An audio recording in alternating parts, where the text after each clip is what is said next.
What is up, everybody? Live from Houston, Texas, the city that we live in and the city that we are from, Greg. You are tuned in to the Sports Court on a Tuesday, and it's a good feeling because, once again, it's been a minute since we've been in here. And mentioning that, since it has been a minute, as they say around these parts, since we have been in this studio doing this show, the Sports Court, on a Tuesday, Greg, yes, I'm dying to hear, and we are all dying to hear, your comments on what was a incredibly disappointing performance from Ohio State against Michigan. Oh, threw me a curveball. And on top of that, you know, with that being said, Michigan is in the college football playoffs. Ohio State is not.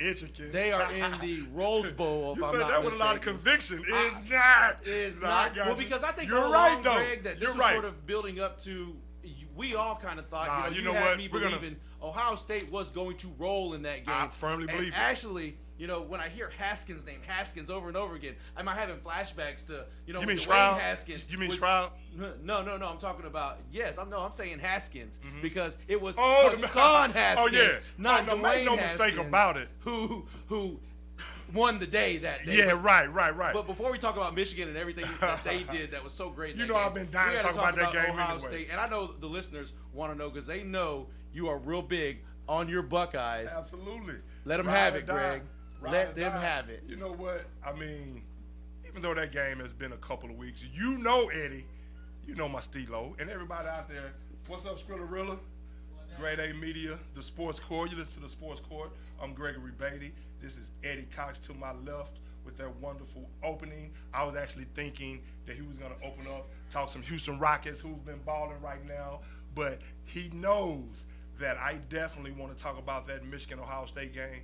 Actually, wanted to talk about it right after it happened. You know my Stilo. Whenever my Buckeyes, no matter win, lose, or draw, no matter what my teams are doing, whether it be the Cowboys or whoever, whenever my team loses, I own up to it. When we lost to Oregon, I couldn't wait to get in here and talk about it that Tuesday. We lost to Clemson a couple years ago. Couldn't wait to do it, Eddie. Lost to Bama last year. You know I'm going to keep it 100% win, lose, or draw about my team. So, unfortunately, we had some other circumstances that kept us out of here the last couple of weeks. But trust you me, I definitely want to talk about that Ohio State-Michigan game. Hey, it's simple, Eddie. It is simple. And you know I was in here.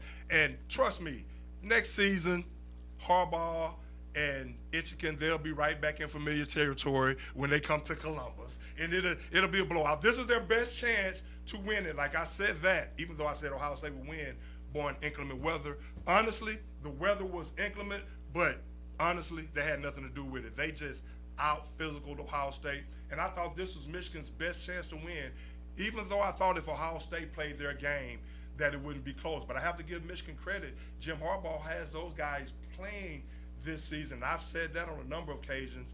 Actually, also, you know, a lot of that was me just talking trash and repping my school. But I've had tremendous respect for Michigan all season and what they've been able to do.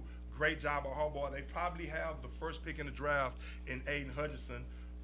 Dad, right here from Houston, as a matter of fact.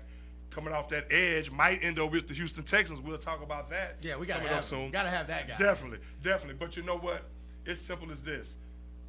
And it wasn't about the weather or anything, because when I said inclement weather, I was more so talking about rain monsoons. And even though the wind was heavy, that really had no bearing on the passing game whatsoever. You know what happened in that game? Michigan just out-physicaled Ohio State. Ohio State seemed like they came out there. And again, this is Michigan's best chance to win because they're a senior-laden team. Everyone is saying Ohio State's year is next year and beyond and all this and that. Hey, I'm all about championships or nothing. Of course, I'm going to watch the Rose Bowl, I think it is, and I think that's going to be a great game. I think that's where they're playing, in the Rose Bowl, if I'm not mistaken. But, of course, in my opinion, if you're not in the playoffs vying for a national championship, it's a lost season. But Michigan just out-physical Ohio State. And I'll tell you one other thing about Michigan, why I think they have a shot against Georgia in these playoffs. Of course, you have Bama. We'll talk about that in a second, what they were able to do to Georgia and catapult themselves up to that #1 position in the college football playoff rank. It's not surprising at all. I mean, that's actually who I'm rolling with right now, since my Buckeyes are not in there. It's Nick Saban. I love greatness, and I want to see Nick Saban add to his legacy. I really do. You know I don't want Michigan to win it. You know I don't want Michigan to win it. But even though they would be representing the Big Ten. But they just out-physical Ohio State, and it was simple as that. And one thing I noticed about Michigan this year as well, and you have to give credit to their, what's the offense coordinator name? The one that won the top assistant coach. Is his name Josh Gaddis? Josh Gaddis. He won the Broyles Award for the top assistant. One thing I've noticed about Michigan this year is, and you know Harbaugh loves to run the game. You know they're going to try to win a national championship. They're going to try to take it back to 1975. And they're going to try to 1975 their way to a championship. But one thing I noticed about them this year, they have some playmakers, they have some athletes. Even though they've lost a couple to injury, they have guys who can get the ball in the end zone, and the offensive coordinator calls a very, very innovative type of scheme, and he keeps teams off balance. You see what they were able to do against Iowa in that Big Ten championship game. They have big playability is what I'm saying. And to go along with a stout running game, now I make that joke about them, they're going to try to 1975 their way to a national championship, and Bo Schembechler and those guys. But in all honesty, what Josh Gaddis has been doing with that team, I mean, he has plays that keeps you off balance, and he really has a nice scheme in play, and he gets those guys loose, puts them in the best position to succeed, and I can see them giving Georgia some problems. Yeah, especially after Georgia, they take a hit to their confidence, not winning the SEC, not beating Alabama. I think a lot of people thought going into that game that Georgia had a real shot to knock off Alabama and maybe even knock them out of the playoff. And now Alabama sits at number 1 atop the college football playoff. They have a matchup with Cincinnati. You got to feel like they're sitting pretty. Georgia is not happy that they're in that position at all. So I think they're vulnerable. I think you're onto something. When you talk about this Michigan offense, I love what they do, the way they are able to know what you're going to be in on defense, and then they set up formations that get you off balance. So use a little bit of motion. They have this organized chaos to what they do at the offensive line, where multiple times in goal-to-go situations, you saw multiple Ohio State defenders on the ground. And Hassan Haskins, knows what to do with the football, has great vision, and is so explosive. Look, this guy, I mean, we've known he's a good prospect, but he is shooting up draft boards after that performance. Looking like he could be like a Nick Chubb type of running back, just really explosive, really talented. Haskins stole the day. He stole the show. Let me stay on that game for a second. And yes, he did. The running game is a big reason why I think they can give Georgia a whole lot of problems, especially if they can keep that offense off the field, keep them cold, and just keep them off balance. And that's what Michigan has shown that they've been able to do well all season long. Right, and that's the difference between them this year and past years under Jim Harbaugh. It took him a while to get the horses in, the playmakers that can make some plays from multiple levels, from multiple spots on the field. And he has that this year. So, again, you have Haskins in that run game that's going to cause some problems. You know that physical offensive line is definitely going to try to establish themselves in the trenches. You know they're going to do that. But, again, what they have this year that can keep Georgia off balance, and I'm not going to say it really kept – they just out-physical Ohio State in that game and use smash-mouth football. But they have guys that can make plays, so it keeps the defense honest, because if you slip up and you start really putting too many men in the box, and then what that does is opens up things for some of these speedy receivers, a couple of them that they do have, not to Ohio State's level. Now, I will say this. Now, you guys, you college football fans, you're going to get, instead of getting the star-studded Ohio State Buckeyes and C.J. Stroud and the receivers with Olave and Garrett Wilson and Travion Henderson, again, Michigan will be back in familiar territory next year. So it's on once again next season. I mean, damn, about time we know. I mean, Ohio State beat them, damn near the last 20 years, like I've always been saying. At some point, the football gods are going to happen. If you saw the way Michigan, and kudos to Michigan, don't get me wrong. You saw the way they were celebrating. It's like, I mean, Harbaugh was like, whew. It's like, boy, you think they kicked it that night? It's like even the fans, you saw them when they knew they were going to win that game. It was like they were winning the Super Bowl. And trust me, I know that's a big rivalry game, and it's a big traditional game. And it's a trip, Eddie, before the game started, on Fox, when they show the actual lead up to the game, when the game first comes on, and they harken back to some of the past things that happened in the past, rivalries. They actually showed my touchdown catch from Hurd. Oh, man. They actually showed my touchdown. You know, I Classic. was geeked. Yeah, so I was geeked, 92, you know. right? It was real quick. Yeah, 92. right.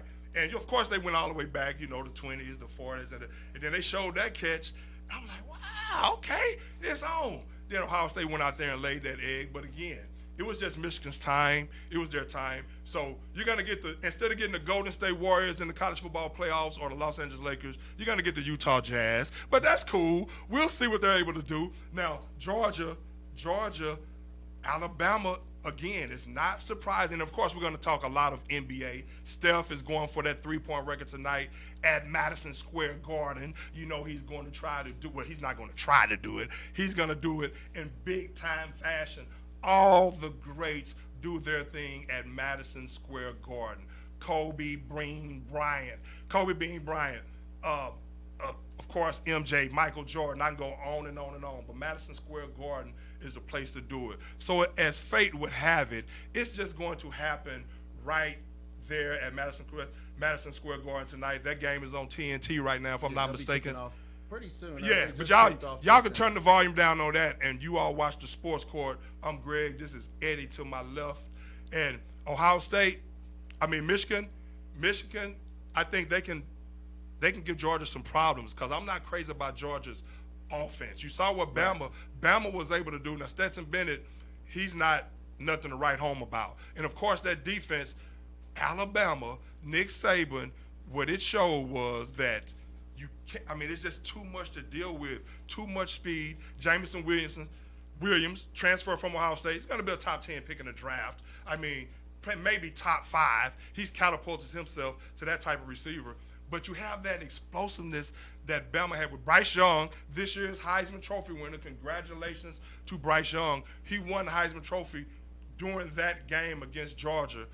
And so Bama is just too much. And Nick Saban, look at him. Once again, right there vying for another championship. Yeah, looking like the cat. And we want to see if Kirby Smart has said, he's on the record, Eddie, as saying, let's see if that loss to Bama reinvigorates his team and gets that energy back. But do you think they have anything for Bama? First, Michigan. Who you want to talk about first? If you put a gun to my head right now, I'm taking Michigan. To me, they're just rolling a lot better. They seem to have a better understanding of against Georgia. Michigan against Georgia, of what they do well against other teams and how they can attack other teams' defenses. A perfect example of it was in that game against Ohio State. So I'm rolling with Michigan. I think for whatever reason, Kirby Smart and this Georgia team, they just can't get over the hump. Nick Saban, you're right. And maybe it's because he's his actual mentor. Maybe it's because of the play at the quarterback position. I know Fromm, was a big guy there, but ultimately he really didn't have that sauce. He wasn't that guy. I agree. And there's nothing, like you said, nothing to write home about Bennett. Right. So until they do like what Texas did and go get them a quarterback in the transport portal, we're going to talk about that too. Don't forget. No, I'm gonna. You don't have to sing my own praises because nobody else will sing them.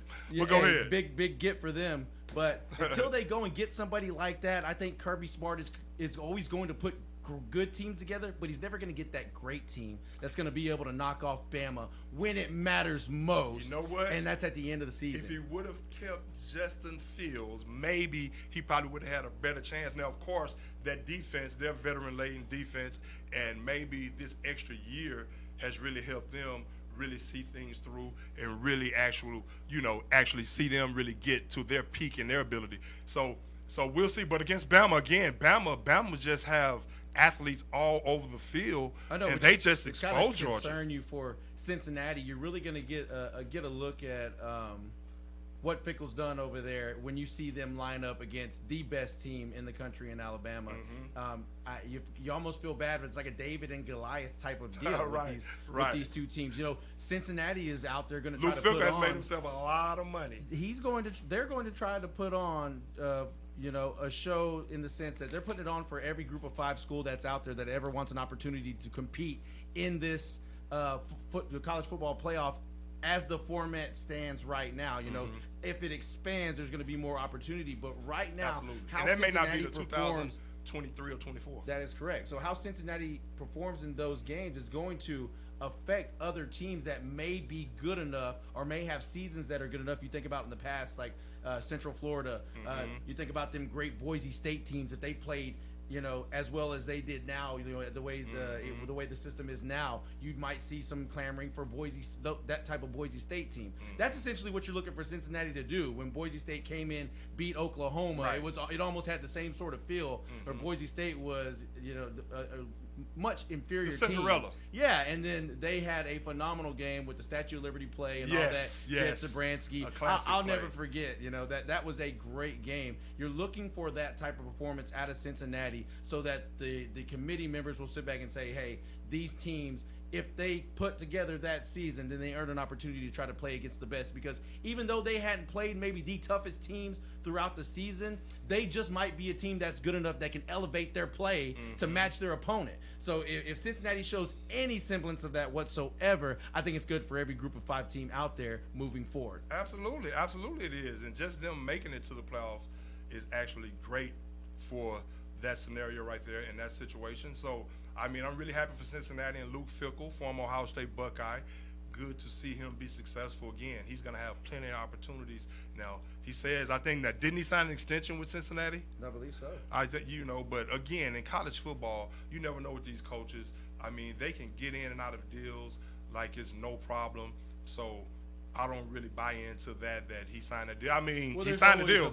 It's always about. It's always a way out. It's always a clause where they're able to get out. So if an NFL team like the Houston Texans, we'll talk about them shortly as well. If an NFL team like the Houston Texans comes calling, we'll see, because that Notre Dame job is full now. That Notre Dame job is full now. So Cincinnati. Let me ask you this, Greg. Uh-huh. Right now, after that big win against Ohio State and going into a college football playoff where they do have a chance to win the whole damn thing, could Harbaugh maybe be setting up some momentum to propel himself back into the NFL?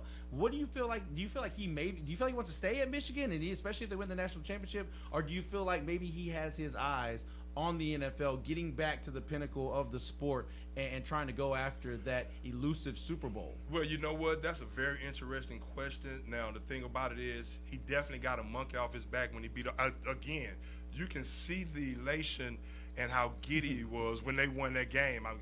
Just Michigan fans in general, it was like 100 and some thousand people had monkeys on their back, and they just took them off. Every player on the sideline, everybody that's a Michigan fan, just took the monkeys off their back after that game, because Harbaugh was 0-5 against Ohio State during his tenure there. Now, the thing about it, of course, he's a Michigan alum. So, he definitely, if he wins a national championship, and let me say this about Michigan. Now, I know I tease and I joke about Michigan. Of course, it's a rivalry on the field, and that's what it is. It's a rivalry on the field, a rivalry on the football field, traditionally in that regard. But, of course, there's some great people from Michigan, and, so at the end of the day, they're still representing the Big Ten. So and plus, I actually like Harbaugh as well. Now, don't get me wrong. I do not want Michigan to win a national championship. If Ohio State isn't going to win it, Michigan doesn't need to win it. But at the same time, and I promise I'm not playing on both sides of the fence here, this is just my honest, true feelings. At the same time, because of Jim Harbaugh, if Harbaugh is able to win it, I'm a guy, I put myself in his shoes. And I've always liked Jim Harbaugh, been a Jim Harbaugh fan, before I get to your question about is he going to bolt back to the NFL. And so it's good to see him have some success. They beat Ohio State. Okay, it is what it is. Now, let's see what you have against Georgia. Again, I like their chances a lot. Now, it remains to be seen what's going to happen, obviously. And as the weeks lead up to the game, we're going to talk more and more about that. We're about to move on here to some other things here in a few seconds. But as far as him moving to the NFL, I don't know. If he wins the national championship, that's a possibility, because then he can say, okay, I accomplished what I wanted to accomplish. But at the same time, right now, he sees where this Michigan program is headed. He's been able to recruit better, and he's getting his players in there, and he probably feels that he can compete with Ohio State every year now, even though next year, again, Ohio State will be the team that has that experience, those young freshmen and sophomores that were playing this year. Of course, they will still have C.J. Stroud and Travion Henderson, a bunch of young defensive players as well. They're going to be probably playing at a national championship type level again. That's the beauty of college football. One loss and you're out of there. But Harbaugh probably feels at this point that he has a chance with Ohio State now every season. So it may behoove him to stay there, try to build that tradition back in Michigan and really get some things accomplished in Michigan. Hey, Greg. But if the right opportunity presents itself, who knows? The real question is, it's within Harbaugh. Like, what does he envision himself in being? Does he want a Super Bowl? Well, he had two chances at the Super Bowl. But his brother has a Super Bowl. Exactly, with Baltimore. When you think about against the when you're in your profession, and how far do you want to go? You look at football, and you have two classes of coaches that they're looked at pretty much equally when you talk about the greats and your college coaches and your NFL coaches. Harbaugh has to decide, Jim has to decide if he wants to be Nick Saban, Mac Brown, or Urban Meyer, if he wants to be that. We're definitely going to talk about him later for a second. Or I know you want to talk about that. Does he want to try to be an NFL great coach, a Bill Belichick? Yeah. His brother, a John Harbaugh. Yeah, I mean, again, and see, that's why I'm thinking the fact that he's a Michigan alum and he sees the success that they're having right now. They're in the college football playoffs, and he has a chance to really put his imprint on the Michigan University, the team that he played for, and, of course, great tradition, Bo Schembechler, and all this and that. He probably feels that he's young enough and energetic enough to where he can give Michigan 5 more years and see if he can get him a couple of national championships. He has a chance this season and really build a legacy at the University of Michigan. And I think that may be important to him now that he sees light at the end of the tunnel, that he beat Ohio State. Yeah. But again, if he wants to go to the NFL, depending on the right team. Now, do you think a team like the Texans, before, of course, we're going to talk Houston Rockets here in a second as well, but what about a team like the Houston Texans? Honestly, they're so hard to read. I don't know what the hell. I don't know what the hell they would do. I don't know if he would want to go there, but maybe with a boatload of picks. I don't know. It'd be real hard for me to hand the keys over to a guy coming in that's been recruiting at the collegiate level, building his team that way. It's hard not to jump to the NFL right away and suddenly want to draft a lot of the guys that you had playing for you at Michigan or that you had recruited and nearly missed on. Sometimes that works out well, sometimes not so much. Absolutely. As we know, not all talent transfers across to the board. next level, right. But I think he would be a great coach if he stayed out of the draft process, which with him he's not going to do. Right. He has to have his imprint. But however, if he does want to go to the NFL, he's going to have a number of suitors, and he just may tell the successful Josh Gaddis, hey, this thing is ready-made, built to be a juggernaut for the next 5 to 10 years. You keep this steady stream of talent that I've been bringing in here. You keep it going, pick up where I left off. Everything is set. The table is set. I already went through the struggling, especially growing if they get a big years. time quarterback. You take over this, take the reins, Gaddis. I'm going to go to the NFL and try to see, if I could accomplish what I was never able to accomplish. Oh, okay, you went there. Level, I thought you were going to say you do this, Gaddis, and you continue to do what you're doing as far as calling plays with the talent that we're bringing in. No, I'm saying he can hand it off to somebody. But you're like saying Dallas, that he can, right? Well, we'll see if he decides if that's what he wants to do. Win right now, without Harbaugh. Well, yeah, but does he want to relinquish that job right now? That's the question. That's so why we'll see. If only inside of him, only he knows. Does he want to be a great NFL coach, or does he want to be just a great college coach? Because he's not even a great college coach yet. He's got to get that national championship. I think he's a great college coach. And then he's got to build that. Well, I'm talking about whenever he's out of the game and you look back and you talk about the great ones, you got to have that championship. You got to have the championship. I agree with that. But I like the way he's turned around programs. Yet. Yeah, I definitely agree with that. And again, I think they have an opportunity this year. The only thing that's standing in the way, in my opinion, really, even more so than Georgia, a very tough Georgia team, no disrespect to Georgia, a lot of talent and athletes all across the board. But again, we talked about Stetson Bennett and the offense, and they're missing their top receiver this entire season. That's probably going to be a first rounder. He was going to be a sophomore this year. But the thing about, they have Bama.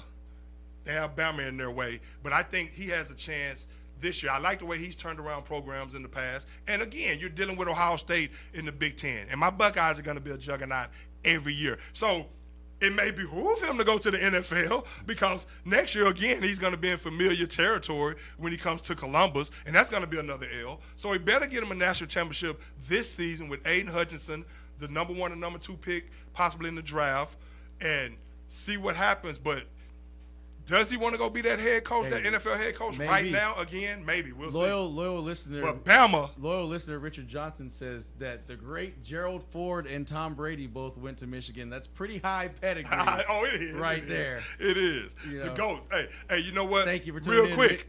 Appreciate y'all tuning in to the show. Appreciate that. Hey, check this out. What did I tell you, Eddie? What have I been saying about, and I hate I have to do this from time to time. I don't hate it, but I have to do this from time to time. What have I been saying all season about when I was the only one talking about Quinn Ewers? I said early on, after C.J. Stroud's first game? Literally first game. I said, he looks like, the first half looked like he may, I don't know, even though I heard about the talent. Second half, as a top 5 pick. He wasn't going to be relinquishing the starting Quinn job Ewers is anytime transferring soon. to Texas. Right. So the question I've been posing to Eddie, of course, Eddie wouldn't know this, but we had a couple of conversations about this, about Quinn Ewers possibly transferring out of Ohio State, because here's a top quarterback who's going to be he declared early for the NCAA, went to Ohio State, got the NIL deal, the marketing deal and all this and that. And, of course, C.J. Stroud took that quarterback position by storm. And, when they're paying these guys that money like that, and when you're highly touted like that, like a Trevor Lawrence was, we'll talk about him in a second when we talk Urban Meyer, I guess, in the Jaguars for a quick second. When you're highly touted like that coming out of high school, he's coming out of South Lake Carroll, I think it was, and, of course, from Texas. He's going to be the top player in the draft, in the college football coming in this season. Declared early, left high school early, so enrolled at Ohio State. And I've been saying, don't be surprised at some point if he transfers out and no one else even cared about him at this point. But I was just looking ahead. It's like this guy, with the way C.J. Stroud is playing, he is not going to stay at Ohio State if he wants to play. And, of course, C.J. Stroud may leave after next season. He'll be a sophomore, but but a junior as far as school. But I don't think Quinn Ewers wants to take that chance. Then you have another backup who I said a couple of weeks ago. I said, and not only Quinn Ewers, but even some of the other touted freshman quarterbacks that they were playing. I think Jake Myers, I think he's transferring. One of the other quarterbacks. So I said it. So there it is. He's gone to the University of Texas. Great pickup by the University of Texas and Sarkisian. So we will see how his career transpires, but already looking forward to And an interesting way to look at this too is, don't forget, Texas, I believe they're the first school where each one of their offensive linemen with an NIL deal that they will have automatically coming in, starting offensive linemen, they're going to make over $100,000 a year. They signed 2 top recruits. And Texas is being progressive on this front, embracing the name, image, and likeness change in the rules in NCAA. And Ewers can see himself cashing in big time in Austin with UT. They have been starved. He originally committed to UT before Ohio State. Like this. Mm-hmm. They have been starved for a player like this big time. And you got to give Sarkisian a lot of credit for getting this kid back in burnt orange. Hey, it's a huge get for these guys. I wonder when he's going to start playing. Ultimately, I think he'll be the starter next season. He'll be the starter next season. As soon as you can get him out there, you got to get him out there, especially if he's ready. Get his ass on the field. Charles Thompson, the former quarterback at Oklahoma, who's actually roommates with my ex-high school teammate, Jerry Parks, at Oklahoma before OU had got into all that trouble. But his son, Casey Thompson, he was inconsistent this season, and then he was in and out with injuries, even though he's shown some talent. Then had another quarterback. So he's going in with a chance to win that starting job. And like I said when I talked about it earlier during the season, when I was bringing it up, I was like, if he transfers, which is highly likely that he's going to do, and he's going to probably have to get assurance from the team he's going to that he's probably going to be the guy. Now, of course, he's going to have to go in and prove himself and things in that regard, but I'm sure he's going in with the opportunity to, like, hey, this is your job to lose, and he's gonna have 4 years of eligibility. So he'll be a freshman. He's still only 18 years old. I know. So what he's gonna have to do again? He's gonna have to go through that freshman. Right out of high school now. Yeah, it's like he's gonna have to go through that freshman initiation again. I mean, when you're a freshman, you have to go through that freshman initiation. What I want to know is, can he bring like a Johnny Manziel type of fever to Austin the way Manziel did College Station. You know, I experienced that being down there. That was insane, dude. I mean, the Johnny Football train sort of, you know, propelled A&M, you know, that distanced them from UT when you talk about popularity in the state outside of, you know, alumni and people who live in the area of the school. I remember, like, we've talked about this before, you know, when I was a little kid, it was UT, we're all about UT. Vince Young, Colt McCoy, Mac Brown, national championships, all the great running backs, Jamal Charles, Selvin Young, the list goes on, Benson. But what your guy in Tennessee is doing now. He's looking good. That tailed off, and especially whenever A&M went to the SEC and they stopped playing UT, they started to propel themselves, you know, in an upward trajectory while Mac Brown leaves and UT does the exact opposite, goes in the opposite direction. With a fever. Quinn Ewers is a great get. Yeah, with the you know, the buzz around the team at a fever pitch now with Quinn Ewers going there. I want to see if he can bring the magic on the field that's going to light this program. I like back him in that burnt fire. orange. I like him in that burnt orange. If they do, man, how great would it be to see Texas go to the SEC, join all the other big dogs over there, reignite the, you know, Thanksgiving Day battle, or the Friday after Thanksgiving. It was Thanksgiving Day when they used to play, if I'm not mistaken, right? UT and I don't know if it was Thanksgiving. Or was the day after Thanksgiving? Yeah, it was Friday. It was the Friday after Thanksgiving they would play, and those were some great games. And I would just love to have that tradition brought back to college football and brought back to the state of Texas. Well, you know what? The fact that C.J. Stroud is playing so well, and he's probably going to go into next season, as the leading candidate for the Heisman Trophy. And, of course, Travion Henderson is going to have some votes, so they'll probably cancel each other out a lot next season. Could those two maybe one day see themselves in a national championship or college football playoff game? That would be interesting. C.J. Stroud? Ewers and Stroud. Oh, yeah, I mean, hey. Again, like I've always said about UT, that's why I've always brought up UT throughout the year and talked about, I mean, that receiver they have, I mean, that number 8, the true freshman from what's his name, Murphy? I think his last name is Murphy. But he can go. I've liked the talent. I don't know what happened where things went awry. Again, they were losing games late in fourth quarters and things of that sort. But the talent, it's some talent over there at UT. Now, Sarkisian has to get it together. Maybe he is that guy. But real quick blast from the past about freshman initiation. You know, I pulled the Rosa Parks one time at Ohio State. You know, when you first get there, just harkening back, when you, thinking about Quinn Ewers and him having to go do it all over again, I wish he was able to stay at Ohio State and play maybe the season after next, or you never know what happens with C.J. Stroud. But at the same time, I want to see the guy play. And, hey, if you're going to go somewhere, go put on the burnt orange, come home and do exactly what Ed is clamoring for, and we will see. But a couple of weeks after we got there, and, of course, the freshman report before the seniors and the rest of the team. So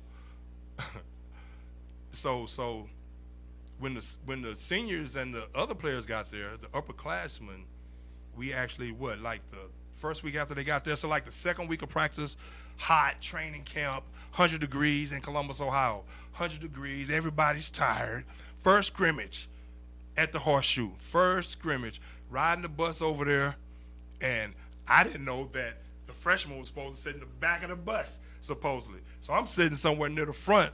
We have a senior walk up there, and we actually turned out to be real cool. And it wasn't about this situation. I think we both just got to know each other, and it was just water under the bridge, and we became real cool. And great teammate, great guy, and I think he felt the same way about me after he got to know me. But he comes up to me, he's like, hey, freshman, get to the back of the bus. You know what I'm saying?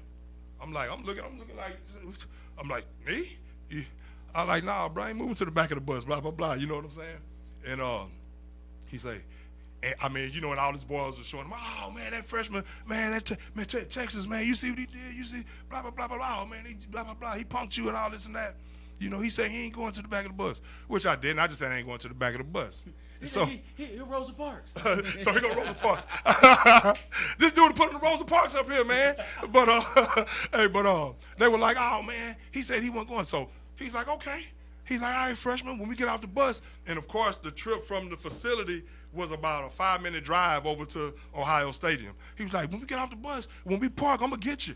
I'm going to whoop you. I'm like, okay. Yeah, you know, he tells me that. I said, okay. So we riding over there. Everything calmed down, about 5 to 10 minutes and everything. And, everybody's doing their thing. And nobody really thinking about it. He walks to the back of the bus. I didn't get up. And we get to the stadium. I get off before him. So I just start waiting on him. I'm like, if it's going to go down, it's going down, bro. But you're not about to tell me you about to whoop me. And so it was people getting off the bus like, what you doing, Texas? That's when they just knew me as Texas. This was not like the second week there. What you doing, Texas? What you doing? I said, nah, man, this dude said he want to go, so let's go. I mean, hey, man, that's at the time it was time to rep. And it was time to nip this in the bud right now. But other than that, the freshman initiation was everything was copacetic. And again, that was nothing. I just wanted to go there. I was harkening back to that. Thought about that recently and laughed about it. But again, man, that guy ended up becoming cool, and it wasn't because I stood up to him. When he walked past, after he got off the bus, when he walked past, I said, what's up? He's like, oh, man, nothing, blah, blah, blah. So, all right. But we ended up being cool, man, cool guy. But other things, you have to do things like act out skits and stuff and imitate people and do crazy stuff like that, maybe shave off your head. We had to do that in Atlanta. But we're going to see what Quinn Ewers is able to do, man. I'm telling you now, the Houston Texans, of course, we're going to talk Dallas Cowboys here in a second, so stay tuned. I bet Steph has that record by now, Eddie. I bet he has that record. Now, the Texans are playing the lowly Jaguars. The Texans coming off a loss to the Seattle Seahawks and Russell Wilson. Not surprising, but 33-13.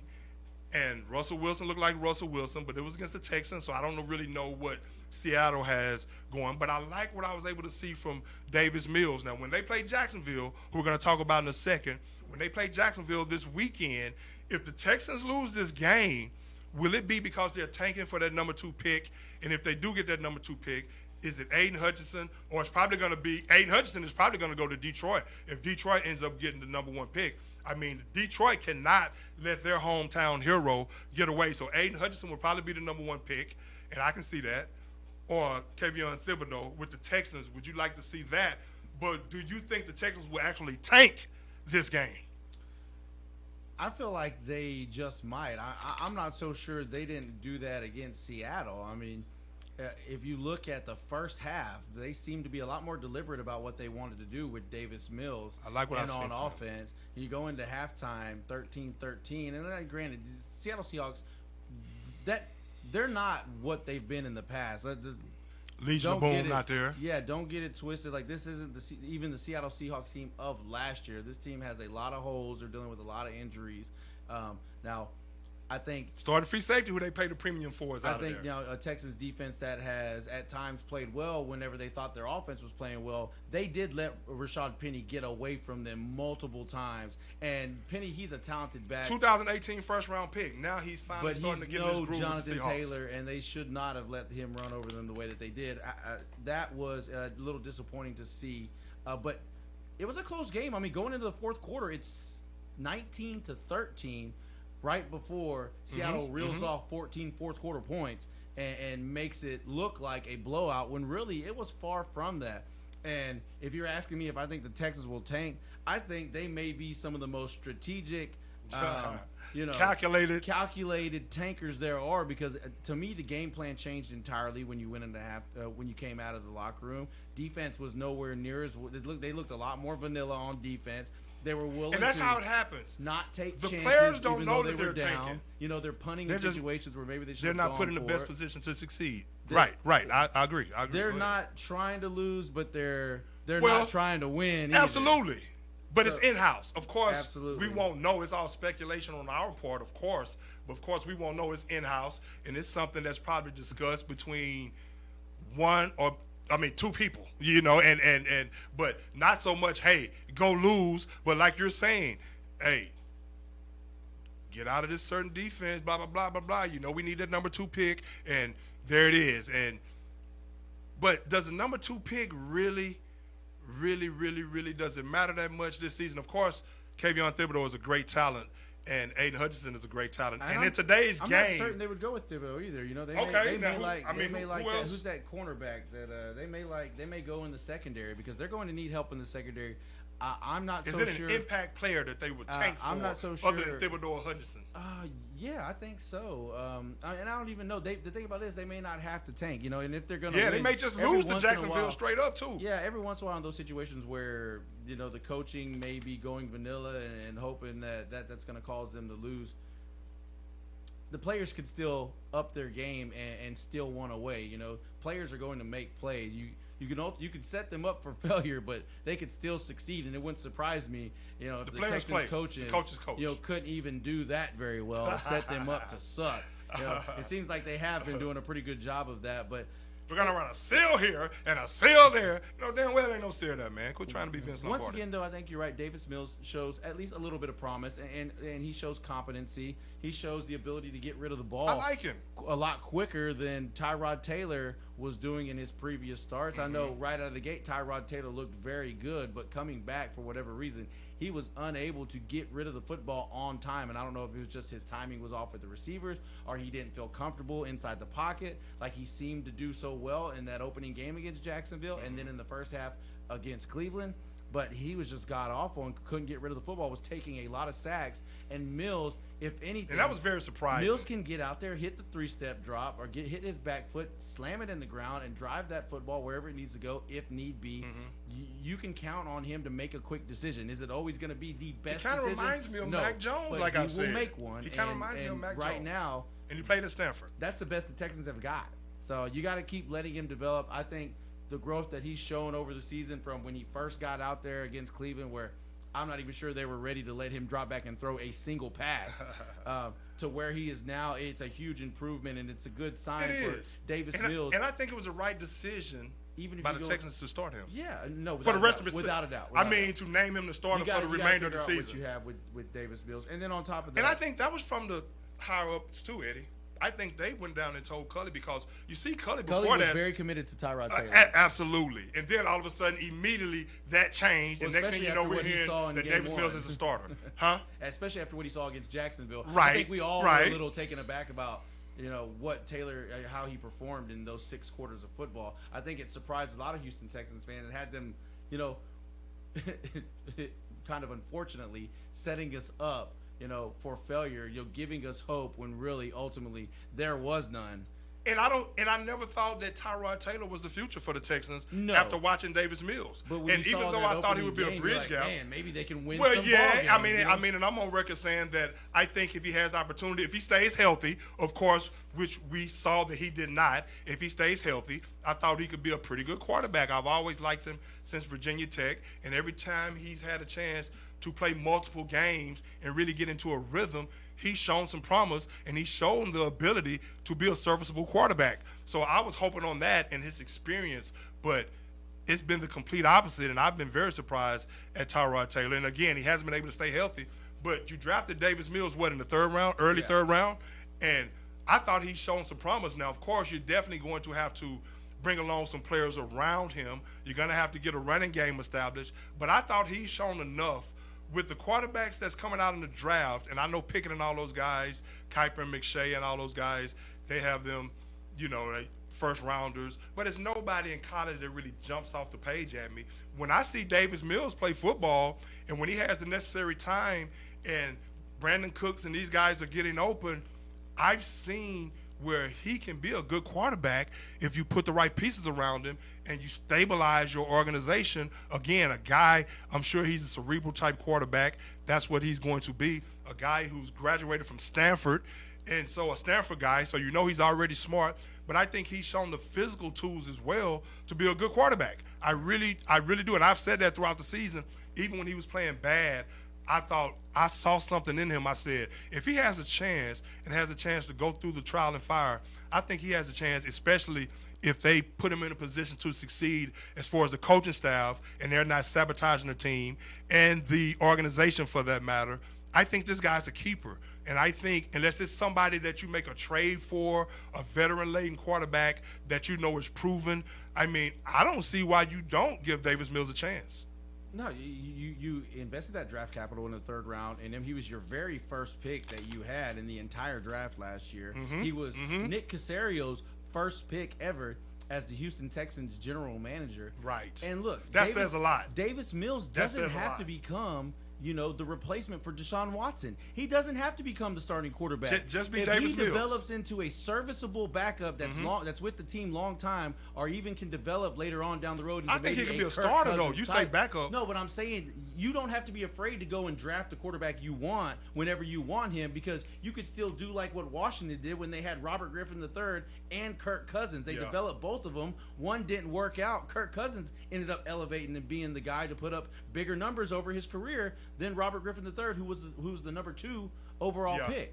If you're Houston, you got to develop Mills, and even if he turns out to be a very good backup that you hold on to and trade at one point in time, or end up keeping on the team, that still is getting tremendous value out of that pick. So, Absolutely, without a doubt, it is the right decision for him to play. And then you talk about if the Texans are at the top of the draft, who they might draft. If Aiden Hutchinson goes off the board to Detroit and they don't go with Kayvon Thibodeau, I'm not so sure I go with Thibodeau if I'm the Texans. I think he's a great player, but I watched him a couple of times, and he now tremendous talent. Don't get me wrong, but is he just? He was dealing with some injuries. I see the talent. Don't you kind of feel that he could get to the NFL and then become one of those guys that is just kind of like average a tweener. Good, Yeah, because he's not really a big defensive end to where he's an overpowering guy. He's definitely quick. He's definitely fast. But when some of those linemen start leaning on him, but I've seen the athleticism. Again, he was dealing with an ankle injury. I did see flashes. Now, I'm not going to sit here and say that. He's definitely worthy of a top 2 to 3 pick. Don't get me wrong.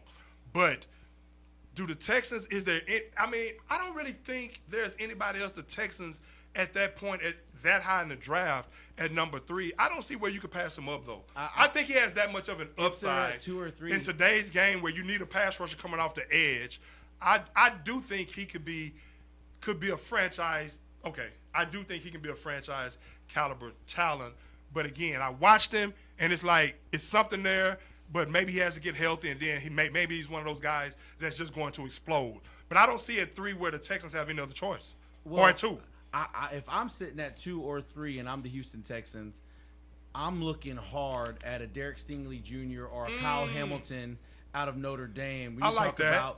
Freakish playmakers in your secondary that are going to wreak havoc and that are going to help elevate this Lovie Smith defense to another stratosphere from where they've been so far this year. Kyle Hamilton is a ball hawk at free safety from Notre Dame. That could be a career-changing type of pick. Sean Taylor. Well, you look at the measurables, 6'4", 220. That's almost identical Absolutely. to what Taylor was. That's why I said Sean Taylor, the late, great Sean Taylor, who probably would have been the best free safety that ever played the game. But go ahead. Even or Derek Stingley Jr. He's another guy who is one of the most you've heard me talk about it since he was a true freshman. Cornerback prospects to ever come out in the draft. If you walk away with that guy anywhere in the top 5, you feel like you got a guy that easily in other years maybe could have gone number 1. But you know what, Eddie? No, you bring up Derek Stingley Jr., and I agree that's the guy that's worthy of being a top 3 pick. I'm saying if the Texans are looking for defense, because again, there's not a quarterback, I say you roll with Davis Mills unless you make a trade for some. Yeah, I don't see them drafting quarterback there, but if they trade Deshaun Watson and they have other picks, they might start swinging in this draft. You're right. And the thing about Stingley Jr., of course, Stingley Jr. is the grandson of the late great Darryl Stingley. Played for the New England Patriots, was on his way to a Hall of Fame type career, on his way to being a great receiver, was already a great receiver, got paralyzed in a game against the Oakland Raiders and Jack Tatum, I think 1978, I think it was, and he later died from his complications. But you see the bloodlines in Derek Stingley Jr., the top cornerback coming out of high school, went to LSU, had 6 interceptions his true freshman year in that national championship season. And I talked about him on the show then, how great he was, how special he is as a pass defender. And you're right. The Texans, either a pass rusher or a lockdown corner, because you're going to have to cover these receivers. This is a pass-happy league right now.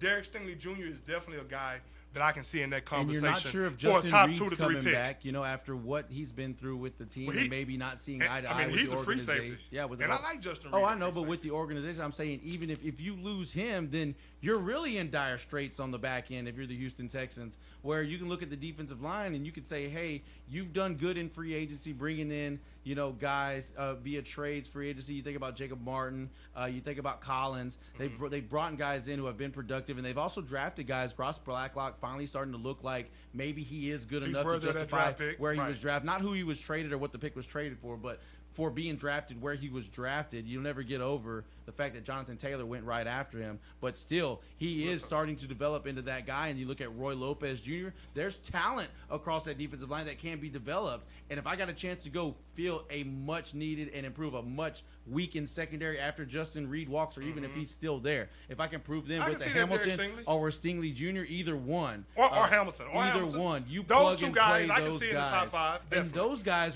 will make those prospects you have up Texans. front and have already invested draft capital in is going to make them better without a doubt. Well, I mean, you see, absolutely. You see, now move to that point, that's a great segue over to the Dallas Cowboys, and you see, again, have to sing my own praises again. Who's the first sports guy on Sports Talk, no matter what platform? No, I didn't do it in front of millions, but I definitely did it in front of thousands. Before the draft, when everybody was talking about the Cowboys needed to draft a cornerback, who did I say, if he's on the board, I don't care. Who's the first guy to say if he's on the board, you take him. And to your point about what those guys can do as far as invigorating something in the defense, especially a Lovie Smith-led defense, look at what Micah Parsons, like I was saying about Micah Parsons, I kept saying, this is what he's going to do for this Dallas defense if they draft this guy. And then after they drafted him, I said, what I'm banking on is him invigorating some energy and making everyone on that defense play better. You see, the Cowboys were able to beat the Washington football team 27-20. That game, Dak is not playing like Dak right now. Zeke is not looking like Zeke right now. But the defense and what Micah Parsons is doing, who's on a trajectory to he's definitely going to win Defensive Rookie of the Year. That's an automatic. That's a given. 12 sacks, and I'm saying that he's going to have 2 this upcoming week against the New York Giants. The guy just causes havoc, and that's what I said. I said he's going to energize everyone else to go along with what Dan Quinn is doing, putting those guys in a position to succeed. And you see right now that the Dallas Cowboys, they're led by their defense. What also did I say before the season about Randy Gregory? I said that he's going to be an impact player. You're talking about a top 2 or 3 talent in the draft that has had some drug issues and has had some suspensions, but you've always seen the talent when he can stay on the field. Seems like he has his life in order. Now you're seeing that talent out of Nebraska that again was a top 2 or 3 talent, top 1 to 3 talent in the draft, but of course he fell because of off the field issues and things of that sort, personal reasons. But now you seeing, I said before the season started, now he's missed 4 games. I said he's going to have 12 to 15 sacks. Now I don't know if he's going to get that. He's missed 4 games, but he's probably going to make the Pro Bowl. And you see the havoc that he causes along with Micah Parsons, who's a baby LT, running the 4.39. Baby LT, you can't stop him. Compact, 6'3", compact, thick legs, great base.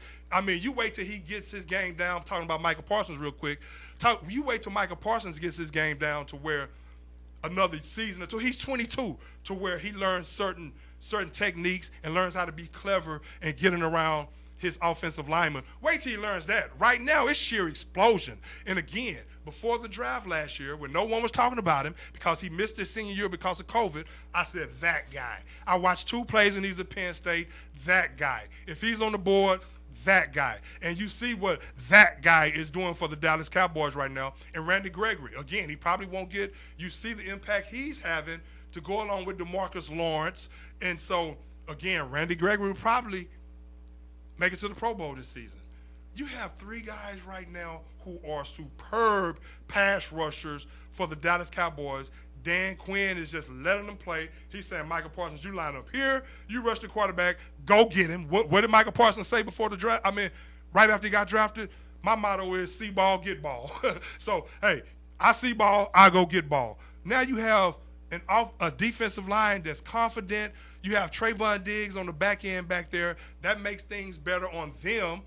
That makes things better on them as well when you have guys that can rush the quarterback like that. Yeah, Trayvon Diggs, who already has 8 interceptions.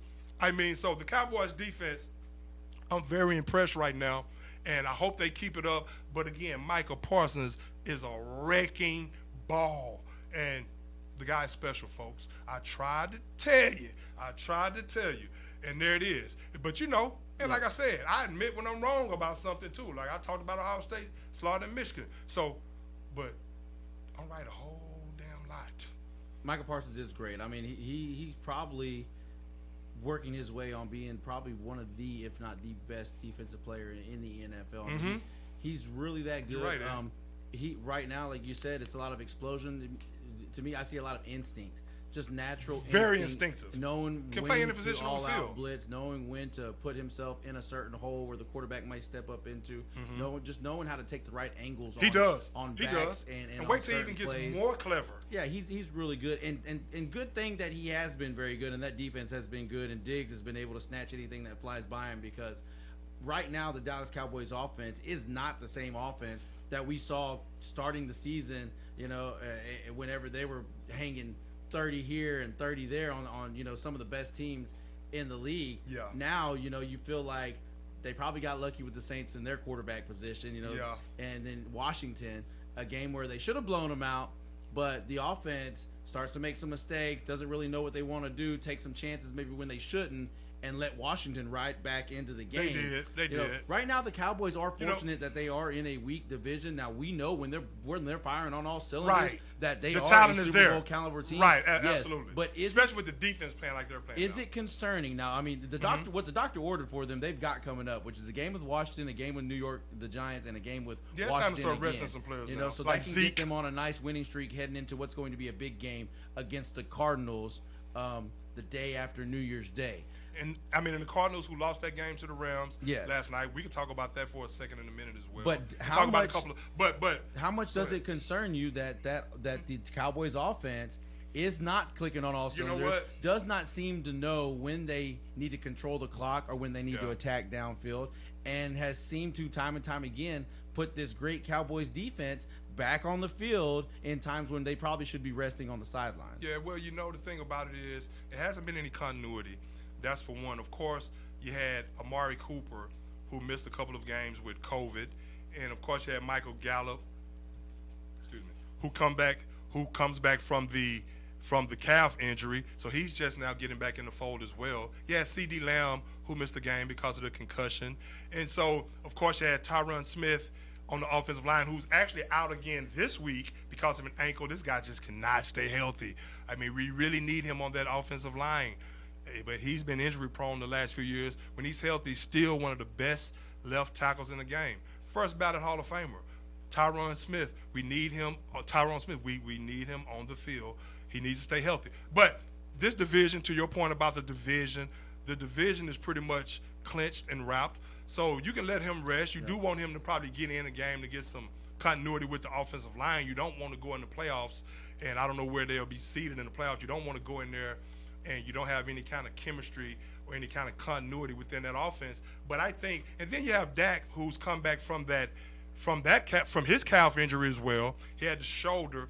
I think Dak right now, he has his money. But see, this is why, and I don't want to be a prisoner of the moment, and this is why I had some trepidation, even though I've always said that Dak Prescott is a franchise quarterback, and he's definitely the quarterback for the future. But when he was asking for all this money and things of that sort, this is why I've always had somewhat of some trepidation, because even though I've seen the talent, I'm saying to myself, what makes you think that you're worth $40 million when you still have room for improvement, even though you've put up some gaudy numbers? A lot of times they've been in situations where, you're supposed to throw the ball right now and teams are playing certain defenses. Don't get me wrong, great talent. But all I was saying was before then, show me that you can be consistent, you're talking about Patrick Mahomes, Tom Brady, Aaron Rodgers, that type level. Now, show me, and trust me, I do think that Dak is a tier below those guys. When he's clicking, he's a very good, great quarterback, great leader. Love Dak Prescott. I don't know if Dak is all the way healthy right now. Again, now he's going to start getting some continuity back with his teammates. And one thing you do know about Dak Prescott, he's a competitor. He says all the right things in the media. So he's looking at this right now where everybody is saying how bad he's playing and, okay, he has his money now. I think Dak is really going to hone in, and I think he's going to concentrate, focus more. He needs to run the ball more when he has the chance. Again, I don't know how healthy he is, but I think he's pressing. I think he's pressing a bit. And, again, when you don't have really a running game right now, now you have Pollard. You have Pollard out, who may be out for the remainder of the season. That's a big blow to the Cowboys, who may be out for the remainder of the season because of plantar fasciitis, a foot injury. We'll see. But Zeke has a banged-up knee, and I think Dak is just pressing. He's trying to do too much. He's not doing enough as far as the run game, not reading things correctly. And I think now that everybody's coming down on Dak, I think Dak will hone back in. Like you said, of course, I think he'll probably get fat against the Giants, even though that's a rivalry game. It's a game, it's a divisional game. The Giants, the Giants have talent, even though they're the lowly Giants right now. They will get after the Cowboys. But I think Dak will rebound this week. I think he'll get it back going with CeeDee Lamb and Amari Cooper and those guys. I just hope they can get a running game to balance things out for Dak so everything is not on Dak. Like I was saying, in years past, the running game, a lot of his success was predicated on a long, established running game that kept the clock going time and time, and then all he had to do was protect the football. Yeah, that's clearly what's missing from this Cowboys offense. Dak is shouldering a lot of the criticism, but for me, a lot of it's also got to fall at the feet of Kellen Moore, because Kellen Moore has shown so much inconsistency in his play calling, and also you can lay some on McCarthy too, because he's the head coach. At any time, he can make a decision and tell Moore, hey, you need to run the football more. We need to start feeding Zeke. When Zeke is the type of guy, he starts to sense how a game plan is going. With it like that. He starts to sense how a game plan's going. He knows if you're going to feed him or not. He knows if it's going to be one of those games where he's going to be pass blocking a lot. Which is no problem. Zeke is a team player. I'm not saying he's not. But there's no question that in games where they have made an effort to get him the football and make him the focal point of the game plan, those are when he has his best games, because he feeds off that type of energy. Well, see, right. And see, that's the thing, and that's what I'm talking about. You have to, now, is Zeke healthy? But Zeke is the type of guy where the more carries he gets, the more you continue to hand the ball off to him, and the more of a lather, so to speak, he works up, the stronger he gets. But 12 carries for 45 yards, that's not going to get it. Again, you have to be methodical, and you have to have an approach like you're going to run the football. You're going to matriculate the ball downfield, but you're going to take your shots in the passing game, and that way you can set up play action, and you can do some other things, but you have to commit to the run game more. Now, again, it's definitely going to hurt without Pollard now, and so we'll see what they do moving forward. But I think Dak has to have somebody to help him out, and they have to get back to running the football more consistently and trying to establish the run game and sticking with it. And I also think McCarthy and Moore as a team have done a poor job in recognizing, Jerry Jones comes out and says, hey, you could say Dak's in a slump. Yeah, no kidding, he's in a slump. We've all noticed this since the first game that he was in it. Mm-hmm. Ever since they lost to the Broncos, we realized, hey, and even against the Vikings, he wasn't himself. The game before that, they were able to win 20-16. Absolutely. He wasn't the same Dak then. They've done a poor job recognizing during the game whenever he's not in rhythm and whenever he's struggling, and then going to things that are easy for him to complete, things that will get him back into rhythm, and then also leaning heavier on the run game. It's like they want to continue to try to force the football down the field, continue to try to force Dak into situations where he has to improvise and make plays, and you can only stick your hand in that cookie jar so many times. And we've seen coaches time and time again go too far with trying to throw the ball and force the ball downfield. It's been detrimental to Sean Payton at times before in his career. We know where he comes from, coming from Dallas. They go back to Mike Martz. He could throw the ball all over the yard, but you have to understand when you need to lean on your running game and when you need to protect your quarterback. And that was part of a big reason why Mike Martz was never, as great as he probably could have been, or as great as his offenses were at times, was because he didn't understand when to stop chunking the rock. Yeah. And I'm just wondering when McCarthy and when Moore are going to realize these moments sooner Right. and save Dak from some of this criticism, because really they are putting a lot on his plate right now. Well, you know what, too? And the thing about it, like I say, how they used to run the ball and used to control the clock, and, they stuck with it, and it was established, and it was, Now, the thing about that was, again, Zeke was a different back at that time. I'm ready to admit now that he's definitely not the same running back. But again, I mean, he's not healthy as well. So do they really feel, of course, you're paying Dak all this money. Of course, they want him to be this with all these